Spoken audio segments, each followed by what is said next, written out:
Good morning everyone, Paromita's Messi ব্লগে তোমাদের আবারও সবাইকে ওয়েলকাম। সবাই কেমন আছো? আশা করি ভালো আছো, সুস্থ আছো। আমিও খুব ভালো আছি তোমাদের ভালোবাসায়। আর আমি সকাল সকাল উঠে পড়েছি, মোটামুটি সব কাজকর্ম হয়ে গেছে, কিছুটা হয়েছে কিছুটা বাকি আছে। বিছানা গোছানো হয়ে গেছে, কিন্তু মশারি আমি ভাঁজ করিনি। ওটা আমার ভালো লাগে না করতে, আমি পারিও না, ওটা তোমাদের দাদার কাজ, ওই করবে। তো এখন চলো ছাদে যাই, তো ব্লগটা দেখতে থাকো। এই যে ছোলা নিয়ে নিয়েছি আর এখন যাচ্ছি ছাদে কাঠবিড়ালিতে ছোলাগুলো দিয়ে দেবো। জানো তো, মাঝখানে আমার একটু শরীরটা খারাপ ছিল, ওই জন্য দুদিন আমি আসতে পারিনি। তোমাদের দাদা এসেছিল ছাদে, এসে বলছে টাইম হওয়ার ঠিক আগেই কাঠবিড়ালিটা চলে আসে। ওরাও ঠিক বুঝে গেছে কোন টাইমে আমি চলে আসি খাবার দিতে। আর এইরকমভাবে লাইন দিয়ে পাঁচিলের গা দিয়ে আমি ছোলা দিয়ে যাই। আর এবার একটু দিয়ে দেবো জল। এই যে এখানে একটা মাটির বাটি রাখা আছে, এটার মধ্যেই জলটা দিয়ে দেবো। এটা কি বলো তো? এটা হচ্ছে কোকোপিট। গাছের মাটির সাথে মিশিয়ে দিলে গাছ খুব ভালো হয়, আর বেশ হালকা, জানো তো, খুবই ভালো। এটা 10 কেজি কিনে আনা হয়েছিল। আগে একবার ইউজ হয়েছে, আর এই রকম ধুয়ে আগে শুকিয়ে নিতে হয়, তারপরে গাছের মাটির সঙ্গে মিশিয়ে টবে দিতে হবে। আর এই তোমাদের দাদা চলে এসছে গাছে জল দিতে।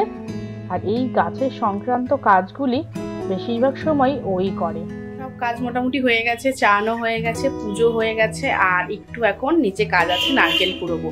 আর কালকে যেহেতু পৌষ মাস, পৌষ পার্বণ, পিঠে পুলি খাওয়ার দিন, তো আমি খুব একটা পিঠে বা এই মিষ্টি জাতীয় জিনিস খুব একটা ভালো লাগে না। তোমাদের দাদা তো বিভৎস ভালোবাসে, যে কোনো পিঠে, রসবড়া, সরু চাকলি, ভাপা পিঠে, যত ধরনের পিঠে আছে ও তো প্রচন্ড ভালোবাসে। তো সেই জন্যই ভাবলাম যে না, নারকেল দুটো কুড়ে রাখি, মা তাহলে পিঠে করতে পারবে। তো চলো আগে নারকেল দুটো কুড়িয়ে নিই। চলে এসেছি নারকেল নিয়ে বাবার কাছে। বাবা এখানে দা দিয়ে দেখো নারকেলটা ছাড়িয়ে দিচ্ছে। আর এই সব কাজ তো আমাদের দ্বারা সম্ভব না, বাবাই করে দেয়।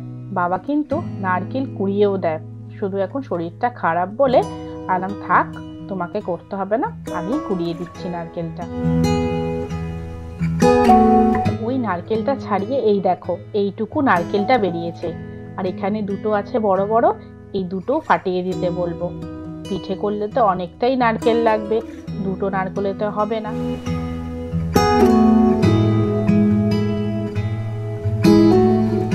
এই দেখো নারকেল ছাড়িয়ে আমি থালার মধ্যে করে রেখে দিয়েছি। 3টে নারকেল ছিল, এখন 6 টুকরো আছে। আর এটা দেখেছো কত ছোট্ট না, দেখতে কিন্তু বেশ ভালোই লাগছে। দেখতেই পেলে নারকেল বাবা ছাড়িয়ে দিয়েছে, ফাটিয়ে রেখে দিয়েছি। খাওয়া দাওয়া করে মা বললো এখন কোড়াতে হবে না, খাওয়া দাওয়া করে বিকালবেলা বা দুপুরবেলাও যখনও কোড়াবো। এখন আমি একটু ইউটিউবে এক ধরনের পডকাস্ট হয়, হরর পডকাস্ট, ওগুলো আমি খুব শুনি।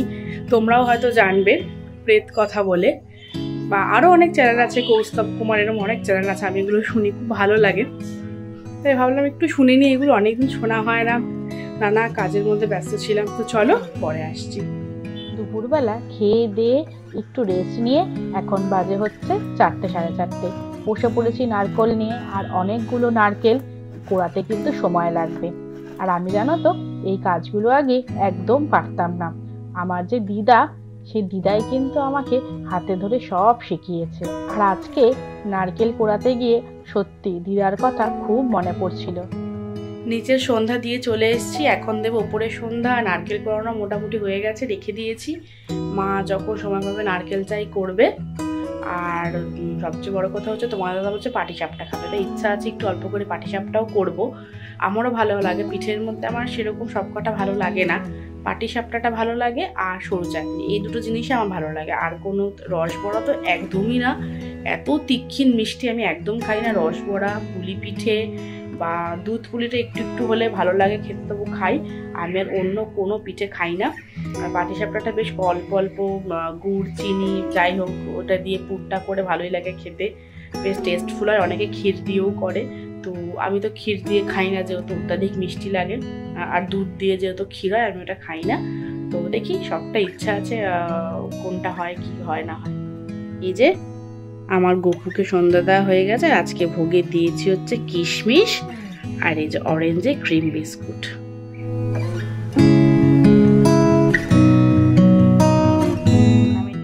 দুখানা বড় বড় পেঁয়াজ কুচিয়ে নিয়েছি, একটু পেঁয়াজি বানাবো।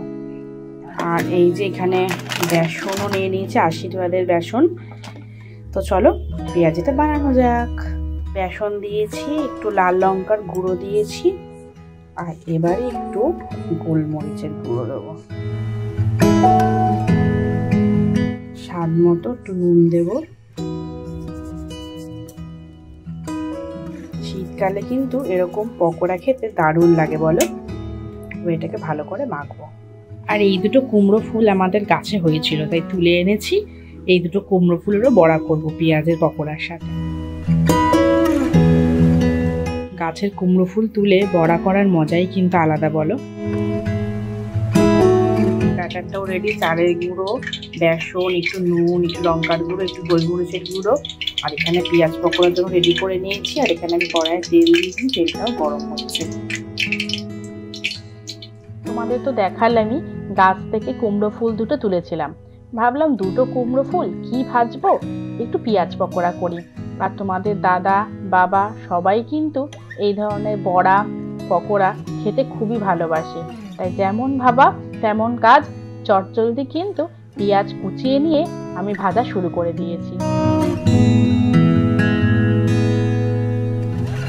বেশ গোল্ডেন ব্রাউন করে একটু ভেজে নিচ্ছি। আর জানো তো চালের গুঁড়োটা দিয়েছি বলে একটু মচমচেও হবে। আর এই শীতকালে পকোড়ার সাথে কফি দারুণ খেতে লাগবে কিন্তু বলো। তাহলে চলো এক এক করে ভেজে নিই। আর তোমাদের দাদা কিন্তু চলে এসছে পেঁয়াজ পকোড়া খাওয়ার জন্য, ওকে মুড়ি দিয়ে একটু দেব। আমি খুব একটা আমার ভাজা পোড়া ভালো লাগে না, হ্যাঁ, কিন্তু আজকে কুমড়ো ফুলের বড়াটা খাবো। অনেক দিন ধরে ইচ্ছা করছিল একটু কুমড়ো ফুলের বড়া খেতে, আর নিজের গাছের তৈরি।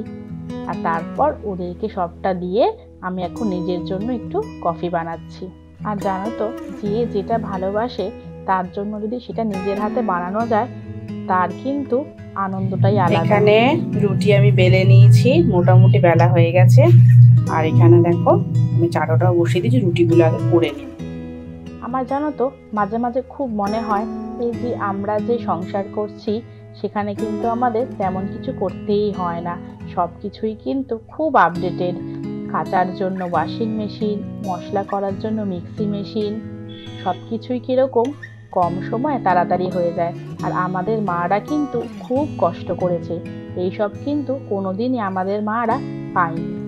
যাই হোক, কাজ করতে করতে এই জিনিসগুলো খুব মনে পড়ছিল, তাই তোমাদের সাথে শেয়ার করলাম। এই মাত্র রুটি করে এলাম, সন্ধ্যা থেকে তো মানে এক তাফাল চললো।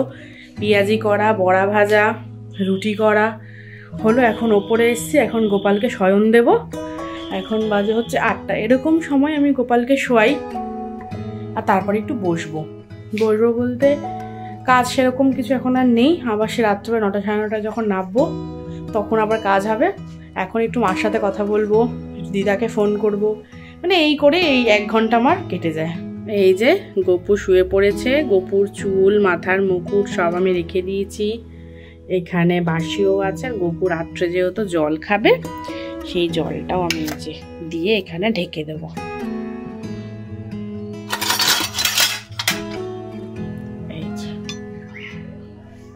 চলো গুড নাইট, টাটা গপু। ওপরে এসে এখন একটু ছোলা ভেজাচ্ছি। কালকে তো কাঠবিড়ালিরাও ছোলা খাবে, তোমাদের দাদাও ছোলা খাবে, তাই একটু বেশি করে জানো তো ভিজিয়ে দিচ্ছি। মাঝে মাঝে তোমাদের দাদা আবার একটুখানি ছোলা আমার জন্য রেখে দেয় খাওয়ার জন্য, তাই একটু বেশি করেই ভেজালাম। এই মাত্র ডিনার করে ওপরে এলাম, আর তোমাদের দাদা ছোলা খায় তো ছোলাটাও ভিজিয়ে দিলাম। তো চলো আজকে ব্লগটা বেশি বড় করছি না, এখানেই শেষ করছি। সবাই ভালো থেকো, সুস্থ থেকো। আর যদি আমার ব্লগটা ভালো লেগে থাকে অবশ্যই একটা লাইক, একটা সাবস্ক্রাইব করে কিন্তু পাশে থেকো। তাহলে চলো টাটা, গুড নাইট।